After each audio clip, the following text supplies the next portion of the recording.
그 다음에 중요한 부분이 뭐가 있냐면은 실제 수량이에요. 네. 이 부분이면은 뭐냐면은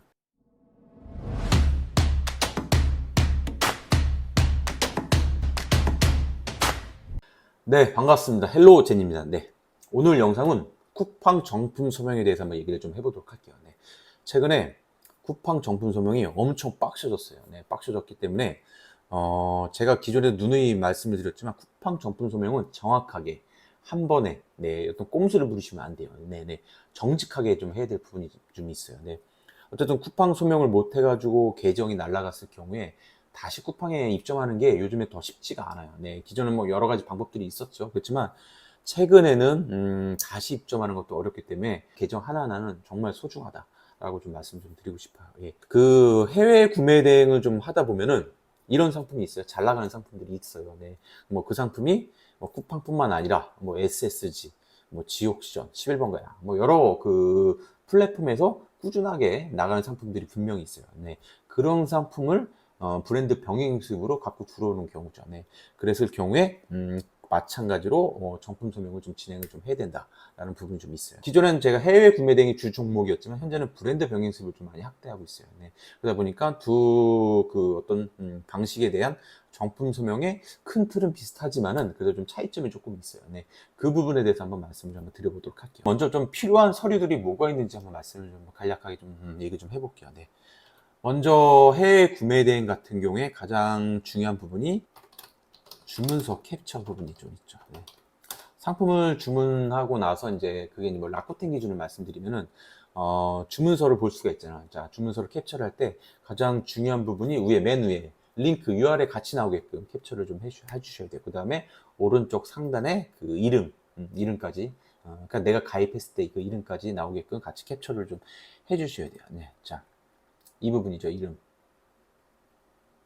이 부분에 이름까지 같이 좀 나와야 될 부분이 좀 있어요. 근데 이 부분은 저는 뭐 영문으로 가입을 좀 했어요. 영문으로 좀 가입을 했고, 이 부분이 왜 중요하냐면은 실질적으로 그 구매 내역에 보면 이제 우리가 신용카드를 결제를 하잖아요. 자, 신용카드에 신용카드 뒷면에 있는 그 영문 이름과 라쿠텐에 가입한 영문 이름, 그 다음에 배송된지에 가입했을 때 그 뭐 한글 이름, 배송된지 한글 이름은 이렇게 보이는 경우도 있고 안 보이는 경우도 있지만 뭐 그렇게 다 통일이 돼야 돼요. 네. 라쿠텐은 실질적으로 본인 이름으로 가입을 하고 실질적으로 카드 결제는 뭐 다른 카드 결제를 했을 경우에 이름이 안 맞잖아요. 그랬을 경우에 이 소명이 안 될 경우도 좀 있어요. 네. 제가 기존에는 이게 내 이름이 맞냐라고까지 쿠팡에서 문의가 온 적이 있어요. 그래서 제가 여권에 이제 영문 이름이 있잖아요. 여권까지 이제 첨부해갖고 내 이름이 맞다라고 이렇게 소명을 좀 한 적이 있었어요. 네. 이렇게 해갖고 이 부분은 주문서를 캡처를 좀 해서 소명을 좀 해야 될 것 같아요. 참고적으로 여기 알펜그룹 같은 경우에는 쿠팡에서 정품 소명 구매처를 인정을 해주는 데죠. 예, 대기업이잖아요. 네. 그렇기 때문에 뭐 문제가 없다라고 말씀 좀 드릴 수 있고요. 그 다음에 이 주문서 내역을 보면 이제 이게 이제 배송대행지에 주문이 완료됐을 경우에 이렇게 나오는 거죠. 네, 배송대행지에 이렇게 배송이 완료된 요거를 캡처를 하셔야 돼요. 중간에 여기서 끊긴 거를 하시면 또 인정을 안 해요. 네, 실적으로 해외 배송이 완료된 것까지 됐을 경우에 캡처를 좀 해야 된다라고 말씀 좀 드릴 것 같아요. 네, 첫 번째 주문서 캡처. 자, 영문 이름이 중요하죠. 자, 두 번째 어떤 부분이 또 필요하냐면 자, 인보이스죠. 인보이스도 영문 이름이 중요해요. 네. 라쿠텐 같은 경우에 여기다가 이제 영문 이름을 치고 나서 이렇게 다운하면 PDF 파일을 다운받을 수가 있어요. 네. 자, 인보이스죠. 자, 그렇기 때문에 이 부분도 다 영문 이름이 다 동일해야 돼요. 네. 이 부분도 좀 제출하는데 되게 중요한 서류예요. 네. 다음에 필요한 부분이 배송 대행지 입력 내역. 배송 대행지가 전체적인 흐름이요. 예, 주문을 하고 그 구매처에서 물건을 보내서 배송대행지 도착해요. 네, 그 배송대행지 입력한 내용. 배송대행지 입력한 내용에는 기본적으로 우리가 이제 주문번호가 들어가고 뭐 전체적으로 이런 내용이 들어가잖아요. 그래서 그런 거를 좀 확인할 수 있는 그런 것도 좀 캡처를 좀 해서 같이 좀 첨부를 해서 좀 보내면은 될 것 같고요.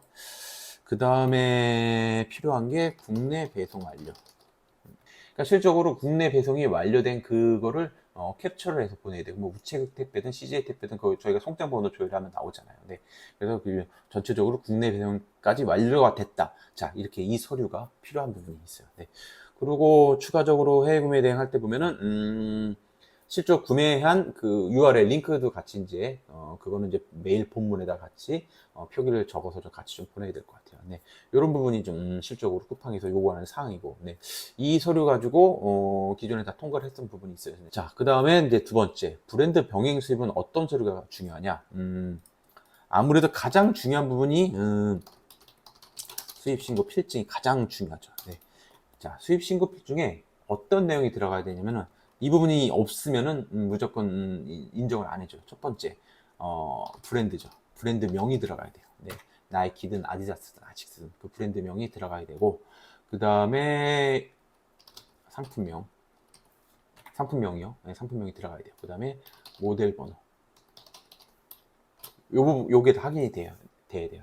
이 부분은 배송 대행지에다가 우리가 그 상품명을 입력할 때 입력을 하면 이게 다 같이 연동이 되는 거예요. 그래서 배송 대행지 입력할 때 실질적으로 모델 번호를 잘못 입력하거나 상품명을 잘못 입력했을 경우에는 이 수입 신고 필증을 못 써요. 그렇기 때문에 이 부분 되게 좀 중요하게 중요한 사항이에요. 예. 이 수입 신고 보면은 그 상품명이라고 있어요. 거기에 이렇게 한 번에 쭉 나와야 돼요. 네. 그래야지만 수입 신고 필증에 대한 그 서류를 인정을 좀 해줘요. 네. 그 다음에 중요한 부분이 뭐가 있냐면은 실제 수량이에요. 네. 이 부분이면은 뭐냐면은 실질적으로 수입 신고 필증에는 예를 들어서 내가 30개예요. 네, 30개를 병행 수입으로 갖고 왔어요. 근데 쿠팡에 상품 등록을 하면서 저희가 재고 수량을 입력을 하잖아요. 거기에는 만약에 30개가 아니고 예를 들어서 뭐 40개를 해놨어요. 그러면은 또 연락이 와요. 실질적으로 30개에 대한 거는 수입 신고 필증이 알겠는데 나머지에 대한 10개는 다른 수입 신고 필증이 있냐? 아니면 다른 유통 경로가 있냐라고 물어봐요. 문의가 와요. 예. 그렇기 때문에 가장 중요한 거는 그냥 30개 재고 수량까지 좀 체크를 해갖고 등록을 하셔야 돼요. 이럴 경우에는 뭐 재고 소진이 어느 정도 될 시점에 다시 뭐 수입을 할 거다, 병행 수입을 할 거다, 뭐 이렇게 해서 그쪽 통과하는 경우도 있지만 실적으로 인정 안 해주는 경우도 있어요. 그거는 상담사마다 좀 다 틀려요. 예. 아시다시피 상담사가 여러 명이시잖아요. 쿠팡에도. 그러다 보니까 다 성향이 틀려요. 그래서 굳이 싸우면 안 돼요. 제가 기존에 한번 이 상담사하고 되게 논쟁을 한 적이 있었어요. 네. 왜냐면 이제 나는 정직하게 정품 소명을 했는데, 여기는 정품 소명처럼 인정을 안 해준다, 못하겠다라고 얘기, 뭐 그런 경우 있어요. 싸우다 보니까 그러니까 계속적으로 이메일 왔다 갔다 하는 거죠. 니네 상관 위에 더 윗사람하고 난 얘기를 하고 싶다. 막 그랬을 경우에 막 그래서, 근데 안 좋아요. 결론적으로 그렇게 하시면 안 됩니다. 네. 그래서 실질적으로 쿠팡에다 메일 보낼 때도 정직하게, 아니 정직하게 아니라 또 예의 있게 메일을 좀 보내야 될 것 같아요. 네.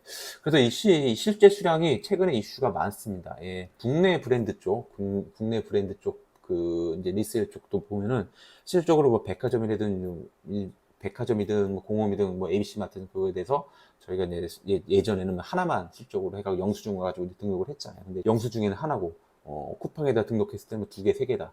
재고 수량 그랬을 경우에 안 맞을 경우에 그거에 대해서 소명을 인정을 안 해주는 경우도 되게 많아요. 그렇기 때문에 근데 그 부분이 브랜드 병행수도 마찬가지예요. 그래서 실제 수량하고 쿠팡에 등록한 수량이 1대1로 정확히 맞아야 된다라는 부분이 좀 있어요. 그 다음에 저는 입고 사진까지 다 30개면 30개 다 쌓아놓고 사진 찍고 그 사진의 그 모델명이 다 보이게끔 다 찍어갖고 같이 첨부를 해서 보내고 있어요. 네. 뭐 당연히 이거 요구를 했기 때문에 그러니까 그래서 처음부터 아예 그렇게 다 보내버리죠. 네, 그런 경우도 있고 기존에 보면 이제 상품에 보면은 그 케어랍에 세탁랍에 있죠. 행택 택에 실질적으로 그 모델명이나 모델 번호까지 확인해달라 이렇게까지 좀 있어요. 그래서 막 신발 같은 게 뒤집어갖고 사진 찍어서 보내고 뭐 그런 경우도 있었어요. 네. 그래서 이 부분도 좀 정확하게 실적으로 다 맞아야 되는 부분 좀 있어요. 네. 그리고 인보이스 구매처 대여 이것도 요청하는 경우도 있어요. 네, 뭐 A라는 상품을 실적으로 내가 블랙, 화이트 두 가지 컬러가 있는데 이거에 대해 실질적으로 맞는지에 대해서 인보이스를 요청하는 경우도 있어요. 네, 그러다 보니까 전체적으로 해외 구매 대행이랑 브랜드 병행 수입하고 조금의 일부 차이는 있지만 전체적으로 맥락은 다 비슷한 것 같아요. 네. 자, 오늘 이렇게 제가 해외 구매 대행이랑 브랜드 병행 수입에 필요한 쿠팡 정품 소매용 그 자료에 대해서 좀 한번 정리를 좀 해서 말씀드렸는데, 제가 누누이 강조합니다. 강조하지만 절대 꼼수를 피우시면 안 돼요. 네, 절대 꼼수를 피우시면 안 되고 정직하게 실적으로 다 생각을 먼저 가주시고, 아, 이런 서류가 필요하다는 걸 미리 인지를 하시고 배송 대행지에 입력할 때도 마찬가지고 전체적으로 생각하시면서 이걸 하셔야지만 한 큐에다 쿠팡 소명을 좀 할 수 있다는 걸 좀 말씀 좀 드리고 싶어요. 저 같은 경우에는 해외 구매 대행에서 배송비 포함해서보다 이 브랜드 병행 수입 상품 가격이 훨씬 더 높죠, 당연히. 왜냐면 어쨌든 해외 구매 대행은 일주일이든 열흘이든 기다려야 하는 그런 수고를 쿠팡 로켓 그로스에 놓았을 때 그 다음날 바로 받으니까 어쨌든 2, 3만 원을 더 지불하고 나서도 이 제품의 메리트가 있는 거예요. 네. 그런 부분까지 생각을 하시면서 이 브랜드 병행 수입 상품에 대해서 한번 상품 선정을 한번 해보시는 것도 좋은 경험이 되실 것 같아요. 네. 자, 오늘 어쨌든 쿠팡 정품 소명에 대해서 좀 말씀드렸고요. 네. 계정 정지 안 되게끔 관리 잘 하셔갖고 주락대에 좀 하셨으면 합니다. 네. 오늘 영상 여기서 마치도록 하겠습니다. 네. 고맙습니다.